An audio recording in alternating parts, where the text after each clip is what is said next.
Hello friend, this is Ryan Hicks of TalkToProfit.com, and for this Reseller Friday I want to talk to you about weird and interesting reseller stories that maybe can help you make money. I'm going to give you some lessons in them that can help you make some more money. And before I get into that, please leave your weird and interesting stories, something maybe it's a little strange or odd that happened in reselling. Please leave those stories in the comments below. I'd be very interested in reading them. And I guess the first one that comes to mind, and I don't script any of my videos out, so these are just all off the cuff. I do come up with like a title or a subject idea, and then I just talk. So the first thing that comes to mind is there was a shop that sold expired foods and like wholesale lots of stuff, and it was kind of like I guess a modern, like a Big Lots type store would be like, except it was lower end, and it wasn't like a dollar store. It had all kinds of variety of stuff in it, but it had a lot of food that was expired. And so I was talking to the guy one day, and I had been reselling for many years at this point. The guy who owned the store, I asked him, well, he had all this candy, and I saw a pallet in the back, just candy, all the name brand candies you could think of. I go, how much do you sell that for? Looks like you got too much of it. He goes, yeah, we do. And he gave me a price. I don't even remember what the price was now, but it's very cheap. And it was roughly about 2.5 pallets worth of candies for a very cheap price. So I got my truck and brought it to my house. The only thing was when I was there were these little, I didn't know what they were called at the time. I just thought they were little fruit flies or something. I said, why are these little bugs all around it? Oh, that's just part of the, it just happens. They'll go away. It's no big deal. And because it was in the back in a warehouse type area, I didn't think much of it.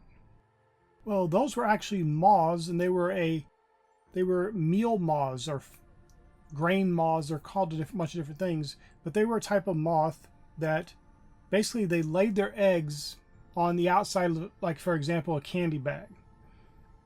And the egg would hatch, and the little baby would chew through the plastic, get into the candy, and eat it. Now, if you've ever seen these, they create these little webs in the candy where they're eating or in whatever they're in.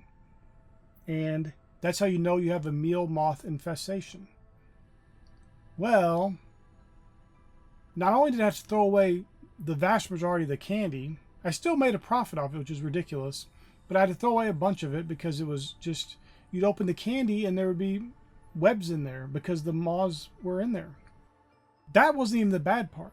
The bad part was I never got rid of those meal moths. They were in that house until I moved out. There'd still be a couple here and there floating around. If you ever see meal moths around food products you're going to be buying, don't buy them. I don't care what people tell you. I don't care if they tell you, oh, they'll go away. Oh, it's just, because the back door was open. Don't buy them. I don't care if they're free, don't get them. You're just unleashing a plague in your own house. Now, another thing was I saw these dolls. They were vintage dolls. There's about 60 to 70 of them. This is a garage sale, and they wanted about $5 a piece for them. I didn't have the time in the middle of Texas heat to go through them all and see which ones were worth which. Although I did see, just looking them up, basically generic listings for them, saw that some had sold for anywhere between $50 and $400. So I knew there was profit potential there, but I didn't want to pay $5 a piece because I needed to really buy them all, because I wasn't going to spend hours there researching each and every one because I had no idea what each doll was. I don't know anything about them, and it was going to take some time to research. I didn't want to do that. So I just asked them if they were willing to sell all of them. They said no, and so I left. A couple days later, the garage sale was finishing up. I think this was on a Sunday. They had ran it from Friday, Saturday, and then Sunday. And they had a big sign out saying, everything free. Now, I've been to this garage sale before. They have them a couple times a year, and they do this at the end of the garage sale. They give stuff away for free. So I go there and I look and see if there's anything I want that's still left. And I asked them, do you still have those dolls? Yeah, but we're not selling them anymore. Okay. And I'm looking around a little bit more at the free stuff. And right as I'm about to leave, a woman walks up to me and says, "Are you the one interested in the dolls?" I said, "Yeah." "Well, do you still want to buy them?" I said, "I sure do." "Are you willing to sell them?" "Well, I wasn't, but yeah, I guess I would now." I go, "How many did you sell while they were out here?" "Oh, we didn't sell any. We took them in early." "Okay." And so they still had all of them. I mean, they could have sold some, I don't know, but I didn't. It looked exactly the same as it did when I had looked through them originally. And so there's still about 60 to 70 of them or whatever. And before this, a few days before, I had just prayed and said, "I want wisdom on this. Should I buy these or not?" And I had just this pop into my mind. I would only buy them if I could buy them for $3 a piece or less. Okay. I said, "Well, I'm not going to pay $5 a piece for them. I don't know what's all there, and I don't know what their values are exactly." And she goes, "Well, what about 150 for all of them?" Well, that's obviously under $3 a piece. And so I started looking at them. I looked up a couple of them and to just figure out, am I going to make even the 150 back? Because I don't know for sure. My first initial impression of them was there was potential there, but I didn't know what I had. And so I'm just looking through them, and I guess, and this is a very important negotiating tip. Now, I wasn't doing this to negotiate. I was perfectly fine with the $150, but because I wasn't saying anything, and I was just looking, oftentimes people will start lowering their prices out of nowhere. It's almost like in the old radio days.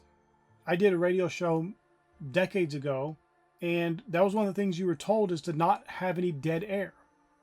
So you don't have just gaps where there's no speech going on.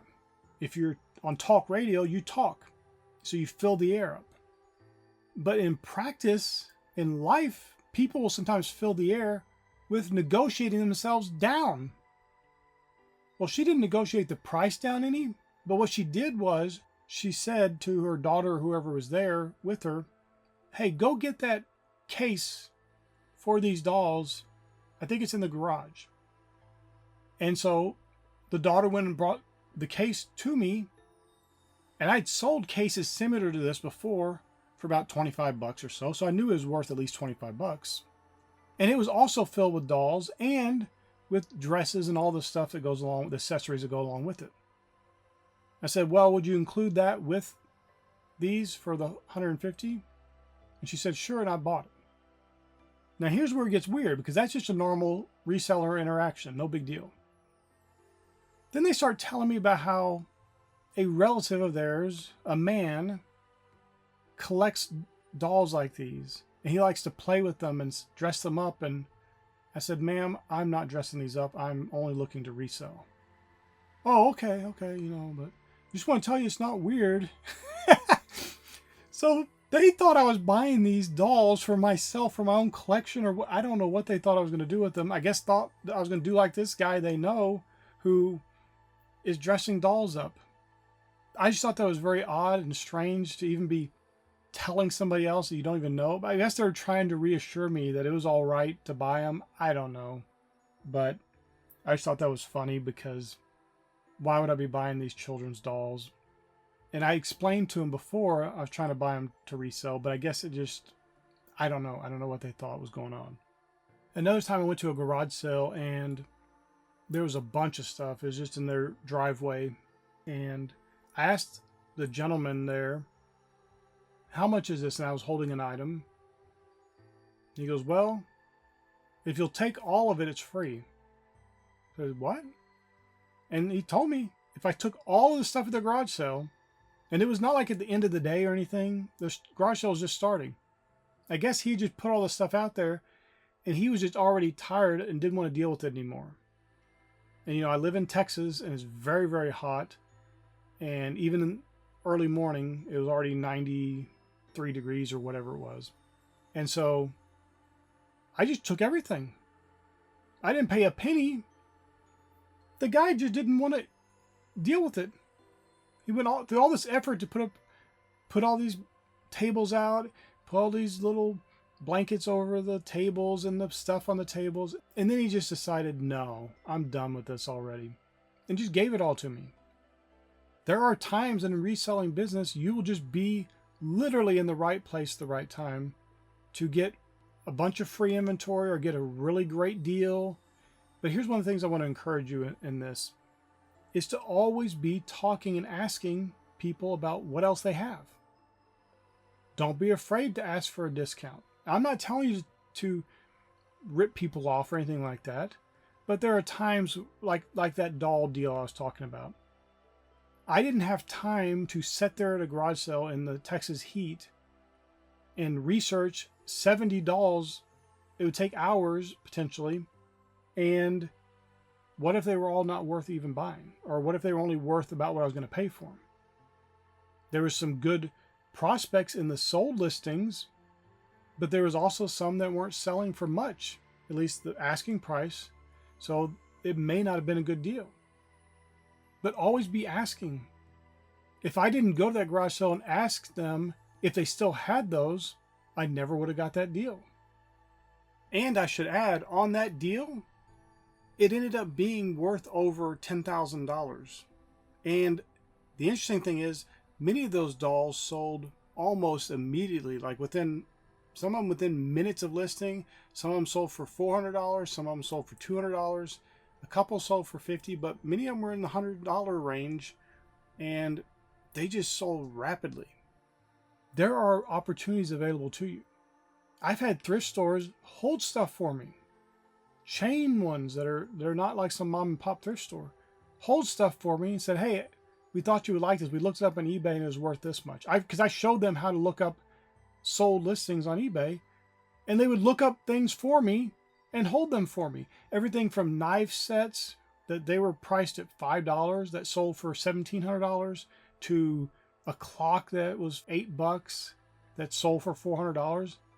So essentially I had people doing work for me, like unpaid interns, just because I'm nice to them and I'm courteous and I don't give them any problems and I'm a good customer, and because they knew my character. For example, one time I was in there and it was very, very cold, and one of the employees there was telling me about her and her husband.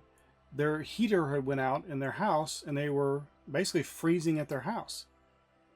Okay, I took note of that, and I went to my house, got a space heater that I had that I wasn't using, and brought it to her. Said, here, you can borrow this as long as you need. I don't want you guys to be freezing in your house.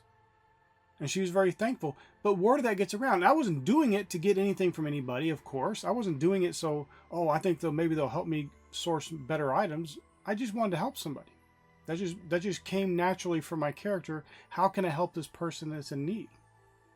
If you just be that person of character and substance that you are, it will turn into great deals for you. But you also have to mention what you're doing, explain to people what you're doing, so they can even know how to help you in the first place.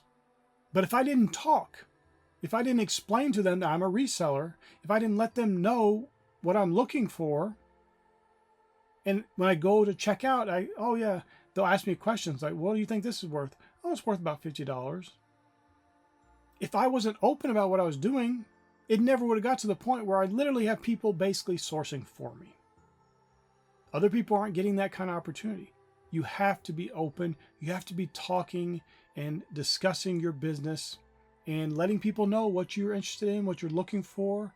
And if they do bring you a deal, make the deal. I've made deals before with people, like my first time making a deal with them. It wasn't the greatest deal in the world, but because it was new and I wanted to establish a relationship with them and show them that I'm serious about it, I went ahead and took the deal. Now, I'm not telling you to do that, especially if you're brand new, because you could just waste money on a bunch of useless deals. But if the deal still works out for you, and I'm always looking at it, worst case scenario, can I still make money wholesaling this deal? Like just taking all these items and then selling them to somebody else. Will I still make money? If that is a yes, I'll do the deal. Some deals I don't want to have to go through processing each and every item, so I'll just sell them as a bulk lot. But be wise out there. You're going to have some weird experiences because you're dealing with people. And there are sometimes some strange people. If you're going to garage sales and thrift shops, you're just going to have to deal with those people. But always be out there making deals. Always be out there talking about your business, letting other people know. You will have people that will come alongside you and help you, and they'll be a blessing to you, and it will expand your business, increase your capacity, and cause you to make more money. My friend, I pray this is a blessing for you. May God bless you richly.